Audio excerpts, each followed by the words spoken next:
Teraz vám rozpoviem príbeh mojej kamarátky Terezy. Tereza nikdy nemala blízku rodinu.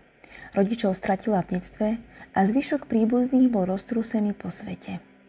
Keď jej prišiel list od notára, že po nebohej dete Božene zdedila starý byt v centre mesta, prijala to ako zvláštne požehnanie. Detu si pamätala len matne.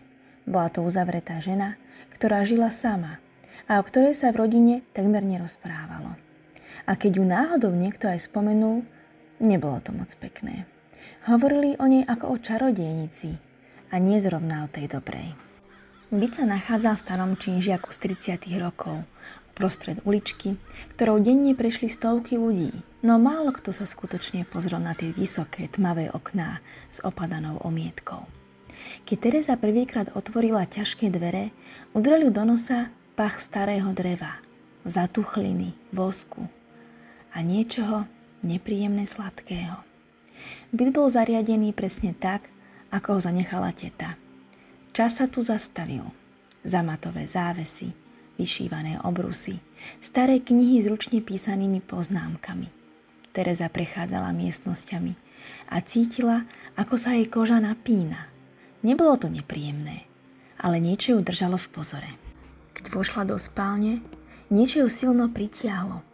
Vedľa postele viselo obrovské zrkadlo v čiernom, ručne vyrezávanom ráme so zvláštnymi ornamentami. Bolo neprirodzene tmavé, takmer čierne, ako by pohlcovalo svetlo. Hneď ju znepokojilo. Pokúsila sa ho zvesiť, no nepohol sa ani o milimeter. Zavolala známeho, ktorý skúšal páčidlo, ale rám nepraskol. Ako by zrkadlo zo stenou vzrástlo. Zrkadlo jednoducho nechcelo odísť.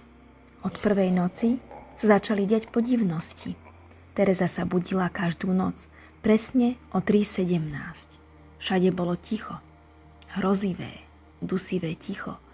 Bez aut, vetra, susedov. Iba ticho.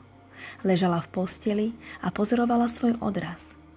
Ale niečo nesedelo. Tiene v zrkadle boli tmavšie, pohyby oneskorené. Jednu noc si všimla ženskú postavu s dlhými čiernymi vlasmi, stojacu v rohu izby. Keď sa otočila, nebolo tam nič. Ale v zrkadle postava stále stála. Nepohybovala sa, len ju pozorovala. Na 5. noc sa ozvali šepoty. Slabé, tiché, neznáme hlasy. Zrkadlo si ťa vybralo. Ty si mi sľúbená. Vymeníme si miesta. Tereza začala strácať pojem o čase. Preberala sa pred zrkadlom, nepamätala si, že by si tam sadla. Ruky mala doškriabané, pod nechtami špínu. Raz sa zobudila s krvou na prstoch, ale nikde nebolo zranenie. Začala kresliť. Všetky kresby boli rovnaké. Žena v zrkadle. Vždy bez tváre. Len oči. Čierne oči. Jedného večera pri prehľadávaní knižnice narazila na starý denník. Patril tete Božene. Stránky boli plné zvláštnych poznámok, kresieb, symbolov, opisy rituálov. Písala o tom, že zrkadlo nie je obyčajné, že je to brána. Ona, zrkadle je duch alebo entita, ktorá sa pokúša dostať von a Božena ju celé roky držala na úzde. V posledných zápiskoch stálo: slabnem, nenechajte ju výjsť von, musí to zostať uzavreté, potrebuje novú krv. Tereza prestala chodiť do práce, stiahla sa do bytu. Priatelia sa snažili dovolať jej, ale márne. Jedného večera prišla kamarátka Monika. Dvere boli pootvorené, byt tmavý. Na zemi sviečky a po stenách nápisy ako Ona prichádza alebo Zostaň v zrkadle.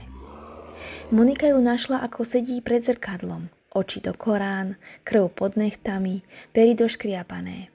Tereza ju nespoznávala, len šepla. Už je tu.